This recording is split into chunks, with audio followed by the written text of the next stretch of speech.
Assalamualaikum warahmatullahi wabarakatuh. Bertemu lagi dengan saya Asma Rahmat di channel Gurumed. Pada video kali ini kita masih di seri Siap UTBK. Kali ini kita akan melakukan pembahasan soal UTBK tahun 2021. Soal TPS kuantitatif. Nah, di sini nanti kita akan membahas full 20 soal. Dari soal yang saya juga download dari internet, dan katanya ini adalah soal yang diujikan pada UTBK tahun 2021. Nah, soalnya seperti ini. Nah, inilah soal yang saya download dari internet ya. Salinan seleksi bersama masuk perguruan tinggi negeri tahun 2021 ya, tes potensi skolastik pengetahuan kuantitatif. Di sini ada 20 butir soal dan kita akan menyelesaikan 20 butir soal ini pada video ini ya. Kita akan bahas semuanya. Oke, mari kita bahas satu persatu soal-soalnya. Soal yang pertama, perbandingan berat badan 4 orang siswi adalah sebagai berikut. P 3 kg lebih berat daripada S. P ada S, kemudian Q lebih ringan 6 kg dibanding R, dan S lebih berat 2 kg dibanding Q. Jika diketahui berat badan S 4 kg. Jadi kita mulai dari sini. Ada 4 orang siswi, P, Q, R, S. Nah, si S ini beratnya 40 kg. Informasi yang berikutnya, P 3 kg lebih berat daripada S. Si S 40 berarti si P-nya 43. Nah, kemudian Q lebih ringan 6 kg dibanding R. R-nya belum ada ya. Kalau gitu kita pindah berikutnya dulu. S lebih berat 2 kg dibanding Q. S-nya lebih berat 2 kg dibanding Q. Kalau gitu S-nya 40, Q-nya 38 berarti ya. Oke, karena si S lebih berat 2 kg. Nah, sekarang untuk R, di sini Q lebih ringan 6 kg dibanding R. Nah, kalau Q-nya 38, sementara dia lebih ringan 6 kg dibanding R, berarti ini tambah 6 ya, 38 tambah 6, jadinya 44 kg. Nah, di sini kita lihat yang paling berat itu R, kemudian disusul oleh si P, 43 ya, dan disusul oleh si S, 40 ya. Ini, kemudian ini yang kedua, dan ini yang ketiga, RPS. Nah, yang benar di sini berarti yang ini ya, C. Si R lebih berat daripada P. Oke. Oke, selanjutnya soal yang kedua. Di sini ada pembagian 5,055 dibagi 2,022. Kalau kita perhatikan dua bilangan ini mirip polanya nih. Ya. 2,022 nih. 5,055, 2,022. Kalau dibagi langsung tentu akan sulit ya. Karena kita tidak melakukan alat hitung. Tetapi ini bisa disederhanakan. Kita lihat polanya, ini bisa kita ubah menjadi 5 dikali 1,011 ya. Nah, demikian juga yang di bawah, karena polanya sama, ini juga 2 dikali 1,011. Sama kan? 2, 2, 0, 2. Nah, ini bisa kita coret ya. Berarti sisanya tinggal 5 dibagi 2. Oke, 5 dibagi 2 berarti nilainya ada 2,5. D. Soal berikutnya. Bilangan berikut yang merupakan bilangan kuadrat sekaligus merupakan bilangan pangkat 3. Nah, ini kalau kita cek, 8 itu kan 2 pangkat 3 ya. Bilangan pangkat 3, bukan bilangan kuadrat. 27, 3 pangkat 3. 64 ini bisa 4 pangkat 3 dan juga bisa 8 pangkat 2. Berarti jawabannya adalah C. Ya, kalau 21, 25 kan 5 pangkat 3, ini 9 pangkat 2. Oke, lanjut saja ya. Kemudian yang keempat. Berapa kisaran dari himpunan S? Berapa kisaran? Kisaran itu sama dengan rentang ya maksudnya. Rentang dari himpunan S. Apabila ada dua pernyataan yang diketahui. Yang pertama, median dari S adalah 12. Yang kedua, suku terkecil dari S merupakan bilangan prima terkecil. Berarti 2 ya. Dan suku terbesar dari S merupakan kuadrat dari suku pertama dikali 7. Kalau kita ingin menentukan rentang atau kisaran, ini kan rumusnya harus ada data terbesar. Kalau ini pakai suku ya, ya bisa kita katakan suku terbesar dikurangi suku terkecil. Jadi kita punya informasi harus ada suku terbesar dikurangi suku terkecil. Nah sekarang kita cek untuk poin 1. Median dari data adalah 12. Median ini hanya memberikan informasi tentang nilai tengah. Hanya memberikan informasi tentang nilai tengah. Jadi dari sini kita tidak bisa menjawab soal ini ya, rentangnya berapa, karena yang ada hanya nilai tengahnya. Dari nilai tengah ini kita tidak bisa menentukan yang terbesar berapa, yang terkecil berapa. Berarti 1 tidak cukup untuk menjawab soal ini ya. Jadi pernyataan 1 saja tidak cukup ya. Kalau gitu ini salah ya. Ini salah. 1 cukup tidak mungkin ya. Kemudian D juga salah. 1 cukup tidak mungkin. Nah, sekarang kita lihat yang kedua. Kira-kira yang dua bisa enggak? Suku terkecil S merupakan bilangan prima terkecil. Oke, berarti bisa ya. Kita dapatkan di sini berarti 2.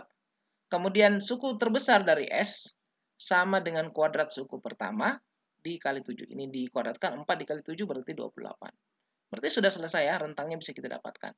Dengan demikian kita bisa simpulkan bahwa untuk menjawab soal ini kita cukup membutuhkan pernyataan kedua saja. Jadi kita hanya butuh pernyataan kedua saja ini ya. Pernyataan kedua saya cukup untuk menjawab pertanyaan, tetapi pernyataan 1 tidak cukup. Berarti jawabannya adalah B ya. Cukup yang kedua saja. Oke, selanjutnya kita pindah lagi ke soal nomor 5. Jika P adalah bilangan habis dibagi 7 dan nilainya lebih besar dari 14 kurang dari 28. Si P ini bilangan yang lebih besar dari 14 kemudian lebih kecil dari 28 dan dia bisa dibagi 7. Nah, ini kan 7 kali 2 ya. 7 kali 2 nih. Ini 7 kali 4. Berarti di sini 7 kali 3 ya. 7 kali 3 berarti. Kalau gitu sini 21. Si P. Kemudian si Q itu bilangan ganjil yang nilainya terletak antara 19 dan 23. Si Q itu adalah bilangan ganjil yang terletak antara 19 dan 23.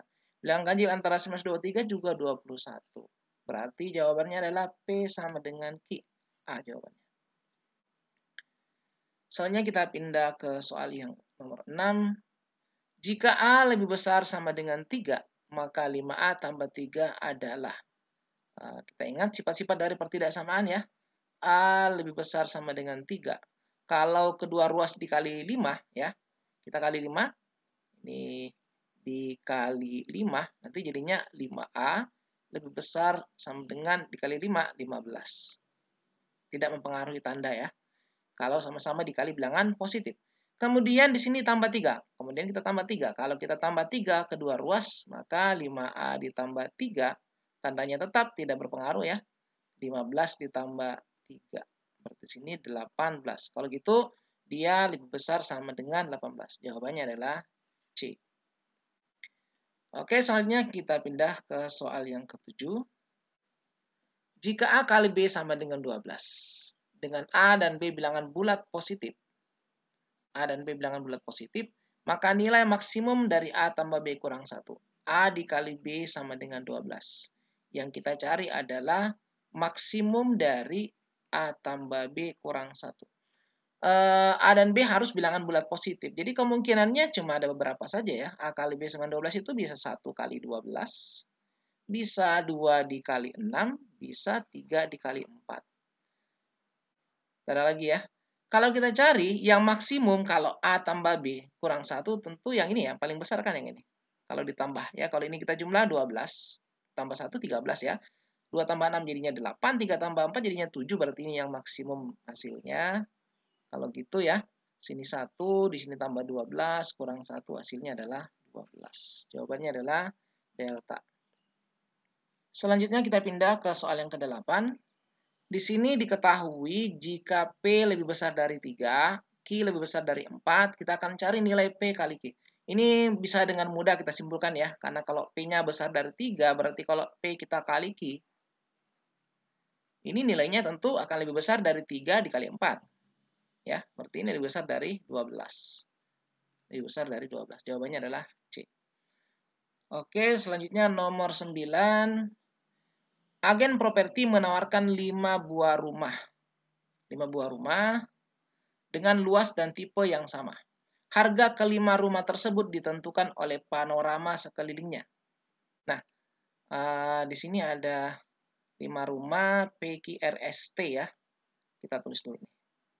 PQRST. Nah, rumah R berharga 3 kali lipat rumah Q. Kemudian harga rumah S adalah harga rumah R ditambah Q. Rumah P 2 kali lebih mahal dari rumah Q, rumah T lebih murah 2 kali lipat dari rumah S. Urutan rumah yang memiliki panorama terindah. Panorama terindah itu menentukan harga ya. Kalau gitu kita misalkan saja ya, di sini R berharga 3 kali lipat dari rumah Q. Ya misalnya Q-nya 1 misalnya ya. Kita buat saja misalnya 1. Kalau Q1 berarti R harganya 3 kali lipat dari Q. Berarti kalau gitu R-nya jadi 3. 3 kali 1 kan? Ya, 3. Nah, selanjutnya di sini harga rumah S adalah harga rumah R ditambah Q. Si S itu adalah R tambah Q. Ya, berarti Q3 tambah 1. Kalau gitu harganya 4. Nah, sekarang berikutnya rumah P 2 kali lebih mahal dari rumah Q. Rumah P itu 2 kali lipat harga rumah Q. Rumah Q tadi 1, berarti rumah P itu 2 kali 1 ya. Kalau gitu hasilnya 2. Dan rumah T lebih murah 2 kali lipat dari rumah S. T ini lebih murah dari 2 kali lipat lebih murah dari S. Berarti setengah harga S ya. Setengahnya S. Setengah dari 4 ya. Begitu berarti 2. Nah, urutan rumah yang memiliki panorama terindah. Ya, yang terindah berarti yang lebih mahal kan? Yang lebih mahal adalah S. Kalau gitu S dulu.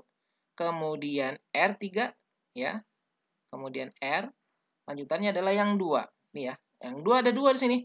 P atau T. Jadi bisa saja P atau T. Nah, kita tinggal cari nih yang mana urutannya S, R, Q bukan ya. S, R, P. Ya, berarti jawabannya adalah C. S, R, P. Jadi bisa S, R, P atau S, R, T. Oke. Selanjutnya kita pindah ke soal yang ke-10. Soal 10 lumayan panjang ya. Tipe soal nomor 10 ini biasanya diujikan di tes kompetensi sains nasional untuk bidang informatika ya, yang logika seperti ini. Sebuah pos satpam biasanya diisi oleh 2-3 personel secara bergantian oleh si Pono. Jadi ada beberapa orang nih yang diketahui Pono. Kita simbol saja ya. Pono berarti P, Supandi S, Mursid M, Daniel D, dan Waluyo W. Tugas jaga ditentukan dengan ketentuan sebagai berikut. Setiap orang mendapat jatah 3 hari bertugas dan libur setiap Senin. Berarti tidak ada yang jaga di Senin. Kalau gitu kita buat harinya ya. Selasa, Rabu, Kamis, Jumat, Sabtu, Minggu. Ya, Seninnya nggak usah karena semua Senin libur. Nah, di sini ya. Setiap orang 3 kali berjaga dan Senin libur. Pada Selasa dan Jumat harus ada 3 personel. Nah, ini ada ketentuan nih. Untuk Selasa harus ada 3 orang di sini yang jaga dan Jumat juga ada 3 orang. Ini harus ya. Yang lain boleh iya, boleh 2, boleh 3. Tapi yang Selasa Jumat harus 3. Nah, kemudian di sini jadi kita sudah pakai informasi ini udah. Ini juga sudah. Pono bertugas selama 3 hari berturut-turut. Si Pono bertugas 3 hari berturut-turut termasuk Jumat. Berarti si Pono itu di hari Jumat pasti si Pono ada. Nah, kalau Pono ada di Jumat, berarti boleh jadi kemungkinannya banyak nih. Bisa saja dia nggak menjaga Jumat, Sabtu, Minggu. Bisa Rabu, Kamis, Jumat. Bisa Kamis, Jumat, Sabtu. Berarti masih ada kemungkinan nih. Kita isikan tempat dulu ya. Sebentar, kita lengkapi. Jadi kita masih akan menggunakan ini. Daniel tidak bertugas di hari Minggu. Jadi Daniel tidak di sini, berarti dia kemungkinannya ada di Selasa, Rabu, Kamis, Jumat, Sabtu. Hari tugas Supandi dan Mursid selang-seling. Ini penting. Supandi dan Mursid tidak pernah bersama ya. Dia selang-seling. Waluyo selalu bersama Supandi. Waluyo, jadi di mana ada Supandi, di situ ada Waluyo. Nah, kemudian informasi yang ada di sini adalah jika si Mursid bertugas hari Rabu. Si Mursid hari Rabu. Nah, kalau gitu kita lengkapi. Si Mursid itu jaganya hari Rabu. Rabu, di sini ada si Mursid. Nah, dari sini tadi dikatakan kita akan gunakan informasi ini. Supandi dan Mursid selang-seling. Nah, sini Mursid, berarti di sini Supandi. Ya, di sini Supandi juga kan selang-seling. Kalau gitu sini Mursid, Supandi, sini Mursid lagi. Di sini Supandi lagi, di sini Mursid lagi. Nah, sudah lengkap ya. Mursid sudah 3 kali jaga, Supandi 3 kali. Terus Supandi sama dengan Waluyo. Nah, berarti di sini ada si Waluyo, di sini Waluyo, di sini ada Waluyo. Nah, sekarang di hari mana nih? Ini sudah 2, hari Jumat harus 3 ya. Harus 3. Nah, berarti kita akan mencari posisi dari si Daniel. Karena ini kan sudah ada si Mursid, Waluyo, Pono. Tinggal Daniel nih yang kita mau tempatkan. Daniel itu kan tidak jaga di hari Minggu ya. Daniel itu tidak berjaga di hari Minggu. Ini sudah terpakai, ini sekarang kita akan pakai. Daniel tidak berjaga di hari Minggu. Berarti karena ini harus 3, berarti di sini harus ada Daniel. Ini harus 3, berarti sini harus ada Daniel. Oke. Satu lagi. Nah, Daniel tidak bisa jaga di sini, berarti boleh jaga di Sabtu, boleh jaga di Kamis, boleh jaga di Rabu. Nah, sekarang kita lihat informasi berikutnya si Pono. Si Pono itu kan menjaganya harus berturut-turut 3 hari ya. Turut-turut 3 hari. Kalau dia jaganya di sini, kalau si Pono jaganya di sini, dan di sini, berarti di Minggu cuma 1 orang, tidak mungkin kan? Karena Daniel tidak boleh masuk sini. Kalau gitu di sini harus jaga si Pono. Nah, di sini juga harus si Pono karena dia berturut-turut ya. Si Pono sini berturut-turut jaganya, berarti sini. Nah, kalau gitu Daniel di mana? Daniel sudah 2, dia tambah 1 lagi. Daniel mestinya harus di sini karena di sini cuma 1, tidak mungkin 1, harus ada minimal 2 orang. Inilah komposisinya. Nah, sekarang kita akan cari mana yang paling benar ya. Pono bertugas dengan Waluyo pada hari Selasa ya, salah ya. Salah nih. Mursid bertugas pada hari Minggu dengan Daniel, salah dia dengan si Pono. Waluyo bertugas dengan Supandi dan Daniel pada hari Rabu. Pada Rabu cuma 2 orang. Pono juga tidak bertugas, berarti salah juga. Oh, sorry. Waluyo bertugas dengan Supandi dan Daniel pada hari Rabu. Hari Rabu cuma 2 orang, Mursid ya. Berarti salah. Daniel bertugas dengan Mursid dan Pono pada hari Jumat. Pada Jumat ada Pono, ada Mursid, dan ada Daniel. Berarti jawabannya adalah delta ya. Kalau salahnya di mana? Supandi bertugas dengan Pono dan Waluyo pada hari Kamis. Pono dan Waluyo. Pono tidak bertugas pada hari Kamis ya. Hanya Jumat, Sabtu, Minggu. Jadi jawabannya adalah delta. Kemudian kita berpindah ke soal nomor 11. Nomor 11 ini ada 3 buah pernyataan. Yang pertama, semua siswa kelas 5 mahir main kelereng. Semua kelas 5 mahir bermain kelereng. Jadi tidak ada seorang pun di kelas 5 yang tidak mahir main kelereng. Semuanya mahir. Yang kedua, tidak ada siswa kelas 5 yang mahir bermain kelereng dan layang-layang sekaligus. Nah, tadi siswa kelas 5 itu mahir main kelereng. Kemudian di sini dikatakan tidak main kelereng sekaligus dengan layang-layang. Kalau gitu, berarti kelas 5 ini tidak mahir layang-layang ya, tidak mahir layang-layang berarti. Ini informasi yang kita dapat dari yang kedua. Kemudian pernyataan yang ketiga, Anggi mahir bermain layang-layang. Nah, kalau dia mahir main layang-layang, berarti kesimpulannya dia bukan siswa kelas 5 ya. Bukan kelas 5 berarti. Bukan kelas 5. Karena kelas 5 itu hanya bisa bermain kelereng ya, hanya mahir bermain kelereng. Nah, sekarang pernyataan yang sesuai dengan premis 3 premis di atas. Kita cek. A. Sebagai siswa kelas 5, Anggi mahir main kelereng ya. Ingat tadi di sini tidak bisa kelereng dan lain-lain sekaligus, berarti kontradiktif. Kalau gitu ini salah, ya. Kemudian Anggi dan siswa kelas 5 mahir lain-lain, ini juga salah. Semua kelas 5 hanya mahir kelereng. Siswa kelas 5 dan Anggi tidak mahir main kelereng. Ini juga salah karena kelas 5 semua mahir main kelereng. Sebagian siswa kelas 5 termasuk Anggi main layang-layang ya. Semua kelas 5 hanya bisa main layang-layang. Kelereng ya. Semua kelas 5 hanya mahir bermain kelereng. Ini juga salah. Berarti jawabannya adalah yang E ya. Anggi bukan kelas 5. Ya, karena yang kelas 5 hanya mahir bermain kelereng saja. Selanjutnya kita pindah ke soal nomor 12. Di soal nomor 12 ini diketahui ada 30 orang anak mendapatkan total 2.700 kartu Karsti. 16% memiliki kurang dari 70 kartu dan banyaknya kartu per anak memiliki distribusi normal. Berapa persen dari anak-anak tersebut memiliki lebih dari 130 kartu Karsti?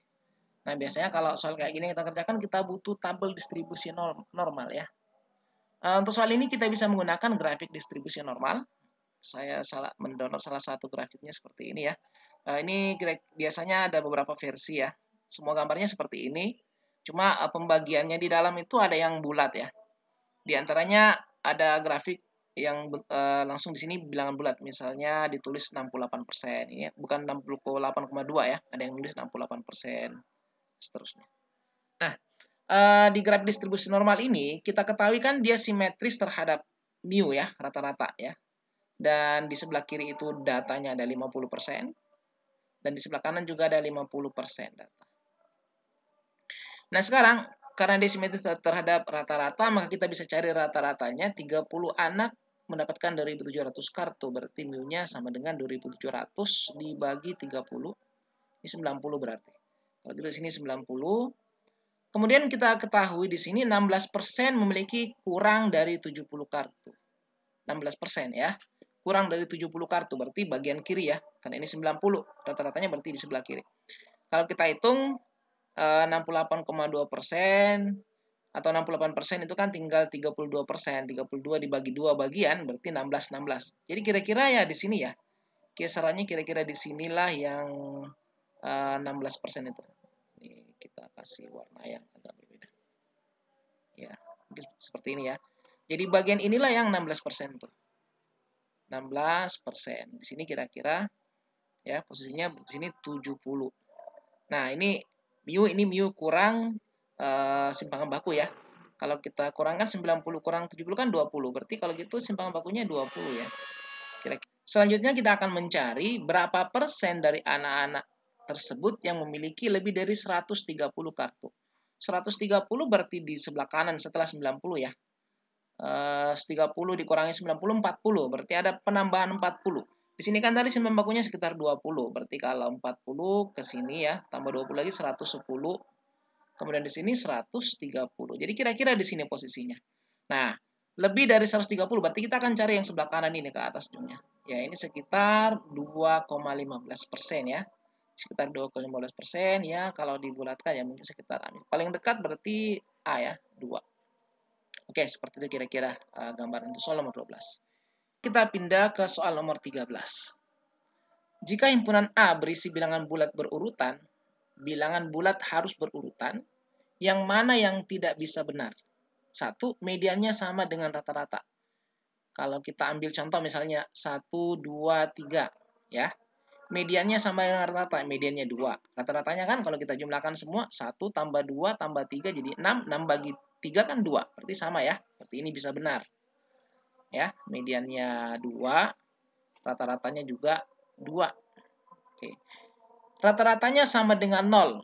Rata-ratanya sama dengan 0. Kalau datanya seperti ini tidak mungkin terjadi. Tapi bisa kita ambil yang lain. Bilangan bulat yang mungkin ya.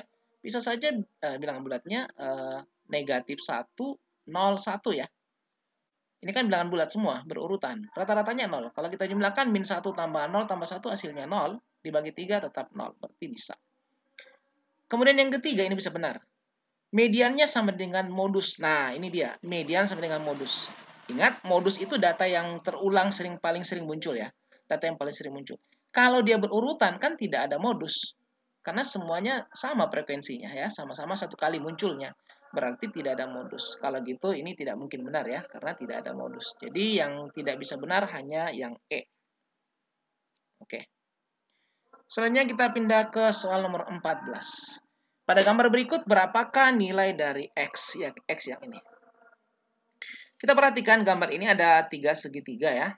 Kalau kita lihat angka-angkanya, ini menarik. Angka-angkanya ada 6, 8, ada 24, 26.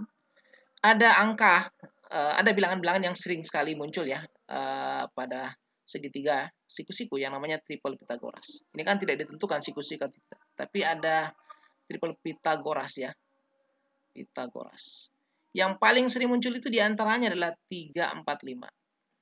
Kemudian ada 5, 12, 13. Dan kelipatannya. Ya, 3, 4, 5 kelipatannya bisa 6. Kali 2 semua jadi 8. Ini 10. Nah, kalau kita lihat di sini kan ada 6, 8 ya. Berarti ini bagian dari triple Pythagoras. Kalau ini segitiga, 6, 8 berarti ini harus 10 di sini. Berarti ini siku-siku ya. Panjangnya 10 berarti sisi ini. Kemudian di sini 24, 26. Ini juga triple Pythagoras dan juga kelipatannya. Kalau kali 2 ini jadi 10, ini kali 2 jadinya 24, ini kali 2 jadinya 26. Berarti 24, 26 itu pasangannya adalah 10. Nah, berarti ini juga siku-siku ya. Di sini siku-siku, di sini 10. Nah, ini ada 10, ini ada 10, berarti ini adalah segitiga sama kaki. Karena dia segitiga sama kaki, berarti sudut 70. Di sini otomatis juga 70 derajat. Nah, 70 tambah 70, 140. Berarti di sini tersisa X-nya adalah 40 derajat. Karena jumlahnya harus 180. Berarti jawabannya adalah A. Oke, kita pindah ke soal berikutnya. Soal nomor 15. jika PQ sama dengan PR, berapakah luas segitiga PQR? Di sini ada segitiga PQR. Diketahui PQ sama panjang dengan PR. Jadi dari informasi ini diketahui ini segitiga sama kaki. Nah, tapi ada informasi dua lagi ya. Pertama, sudut PQR sama dengan 60 derajat. Yang kedua, QR 10. Nah, kita akan ngecek apakah satu informasi sudah cukup atau keduanya baru cukup untuk menentukan luas segitiga PQR. Kita cek yang pertama. Sudut PQR 60 derajat. Informasi pertama, sudut PQR 60 derajat. Berarti PQR 60 derajat di sini. Nah, karena ini sama panjang ya, PQ dan PR, berarti ini juga 60 derajat. Kalau ini 60 derajat, 60 berarti ini juga 60 ya. Berarti ini adalah segitiga sama sisi. Nah, dari informasi satu, kita hanya mengetahui bahwa ini segitiga sama sisi, kemudian mengetahui bahwa besar-besar sudutnya semua sama, tapi untuk menghitung luasnya kita belum bisa, karena tidak ada ukuran dari panjang sisinya. Artinya, informasi satu tidak cukup. Ya, informasi satu saja itu tidak cukup. Berarti kalau gitu, kita bisa menghilangkan beberapa poin ya. Misalnya di satu saja cukup, ini tidak bisa ya. Satu saja cukup juga tidak bisa ya. Ini tidak bisa, salah berarti. Kemudian satu saja cukup juga tidak bisa. Ya. Sekarang kita lihat informasi yang kedua. Kira-kira dengan ada informasi kedua saja cukup atau harus kedua-duanya? Kita cek. Informasi yang kedua mengatakan panjang QR 10. QR 10. Kalau ini 10, seandainya tidak ada sudut di sini, maka kita juga tidak bisa menentukannya ya. Seandainya andaikan di sini tidak ada sudut, kita hanya tahu 10, kita tidak bisa menentukan sebab kita tidak bisa menentukan tingginya. Kalau hanya informasi 2. Nah, tapi kalau ada informasi 1 dan 2, baru bisa kita tentukan. Karena ini 10, diketahui dari informasi 1 ini 60, berarti di sini juga 10. Sekarang kita sudah bisa menentukan tinggi segitiganya, dan juga harus menentukan luasnya ya. Karena ini segitiga sama sisi. Artinya kita membutuhkan kedua informasi ini baru bisa menentukan luasnya. Berarti kalau gitu jawaban yang paling tepat adalah C ya. Dua pernyataan bersama-sama cukup untuk menjawab pertanyaannya. Selanjutnya kita pindah ke soal nomor 16. Untuk soal nomor 16 ini soalnya sudah berbahasa Inggris sampai nomor 20 ya. 16 ini untuk I sama dengan akar negatif 1, bilangan imajiner ya. Berapakah hasil jumlah dari 7 tambah 3i? Ini bilangan kompleks ya. 7 tambah 3i ditambah negatif 8 tambah 9i. Menjumlahkan dua bilangan kompleks, cukup kita menjumlahkan yang real dengan yang real, dan yang imajiner ditambah yang imajiner. Berarti tinggal kita jumlahkan yang bersesuaian, 7 dengan negatif 8. Ini kalau dijumlahkan hasilnya negatif 1. Sedangkan yang ini ya, 3i ditambah 9i hasilnya positif 12i. Berarti jawabannya lah min 1 tambah 12i. Lanjut nomor 17. Jika 3x kurang y sama dengan 12. Berapakah nilai dari 8 pangkat x dibagi 2 berpangkat y? Nah, ini bisa kita ubah ya. 8 berpangkat x dibagi 2 berpangkat y sama dengan, ini kita bisa ganti 8 jadikan 2 pangkat 3 x dibagi 2 pangkat y. Ini berarti 2 pangkat 3x ya. Nah, ini karena dibagi dengan sifat eksponen, berarti kita bisa naikkan di atas ya. Kalau dibagi jadinya dikurang ya. Kurang y. 1y. Nah, 2 pangkat 3x sama dengan y. Di sini diketahui bahwa 3x kurang y itu sama dengan 12. Berarti di sini kita bisa ubah 2 3x kurang y, 3x kurang y sama dengan 12. 2 pangkat 12. Jadi jawabannya adalah A. Selanjutnya nomor 18. Persamaan linear dua variabel, diketahui 3x tambah 4y sama dengan negatif 23, 2a kurang x sama dengan negatif 19. Kita akan mencari solusi x, y dari sistem persamaan ini ya. Kita cek di sini 3x tambah 4y sama dengan negatif 23, dan yang kedua ini kita tukar ya posisinya ya. Negatif x tambah 2y sama dengan negatif 19. Ini kita kali 2. Kita kali 2 yang ini ya. Supaya sama 4y. Kita kali 2. Di sini kita peroleh hasilnya. negatif 2x tambah 4y sama dengan negatif 38. Oke, ini yang kita operasikan. Kita perkurangkan ya. 3x kurang negatif 2x jadinya 5x. 4y dengan 4y ini jadi 0. Negatif 23 dikurang negatif 38 jadinya positif 15. Berarti x-nya sama dengan 3. X-nya 3 sudah ada di sini. B ya. Ya, kalau kita mau cari y tinggal kita substitusi ya ke salah satu persamaan di atas. Nanti akan ketemu negatif 8. Oke, berikutnya kita lanjutkan nomor 19. Jika X kurang 1/3 sama dengan K, dan K sama dengan 3, berapakah nilai dari X? Ini juga soalnya sangat sederhana. Kita tinggal gantikan K ke sini jadi 3 ya. X kurang 1 sama dengan 3 sama dengan X kurang 1 bagi 3 sama dengan K. Kita gantikan K dengan 3 ya. Nah, kalau kita kali silang nih jadinya X kurang 1 sama dengan 9. Berapa dikurang 1? 9, berarti X-nya adalah 10 ya. 9 tambah 1 di delta. Oke, soal yang terakhir dari soal TPS kuantitatif ini. Nomor 20. Jika, ini saya tidak tahu apakah di soal aslinya salah ketik atau tidak ya. Yang jelas ada 2 kotak, satu kecil, satu besar. Jika kotak kecil dibagi kotak besar sama dengan 2, berapakah nilai dari 4 kali kotak besar dibagi kotak kecil? Nah, ini kita lihat ini dibalik ya. Kotak kecil dibagi kotak besar itu sama dengan 2. Kalau kita balik ya berarti kotak besar dibagi kotak kecil jadinya 1/2 ya. Ini 1/2. Nah, ini tinggal kita masukkan sini berarti ya. Jadi 4 dikali kotak besar bagi kotak kecil dikali 1/2. Hasilnya jadinya 2. Berarti jawabannya adalah Charlie. Oke, inilah pembahasan 20 soal TPS kuantitatif yang katanya adalah soal UTBK tahun 2021 ya. Ini sudah full 20 nomor kita bahas. Jangan lupa dukung terus channel Gurumed, bagikan video ini kepada yang lainnya. Semoga semakin banyak yang mengambil manfaat dari video ini. Terima kasih. Assalamualaikum warahmatullahi wabarakatuh.